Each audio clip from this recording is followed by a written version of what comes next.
কিন্তু নির্বাচন কমিশন এখনো পর্যন্ত সেই ব্যবস্থা কিংবা সেই ফর্মুলা আমাদের সামনে উপস্থাপন করেনি। এখন সেই ব্যবস্থা আপনার হচ্ছে যে প্রকাশ না করার কারণে আমরা যেভাবে প্রচারণা করতে চাই না কেন, সেটাকে নিয়ে আমরা আশঙ্কা করছি বিভিন্ন গুপ্ত সংগঠনের সদস্যবৃন্দ আমাদেরকে নিয়ে মব করার সম্ভাবনা আছে। এজন্য নির্বাচন কমিশনকে বলছি, অতি দ্রুত কোন কোন প্রক্রিয়ার মধ্য দিয়ে হলগুলোতে আমরা নির্বাচনী প্রচারণা কার্যক্রম চালাবো সেটা আপনারা প্রকাশ করেন, নতুবা গুপ্ত সংগঠন কিংবা অন্যান্য যে সংগঠনগুলো আছে প্রার্থীদেরকে রাজনৈতিকভাবে মোকাবেলা করতে ব্যর্থ হয়ে তাদের বিরুদ্ধে অপপ্রচার চালানোর সম্ভাবনা আছে। আর সেগুলো সেই গ্রুপগুলো দিয়ে চালাবে, যে গ্রুপগুলোর নাম আমরা বলেছি।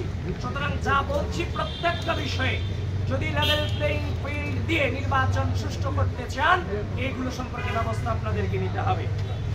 তারপর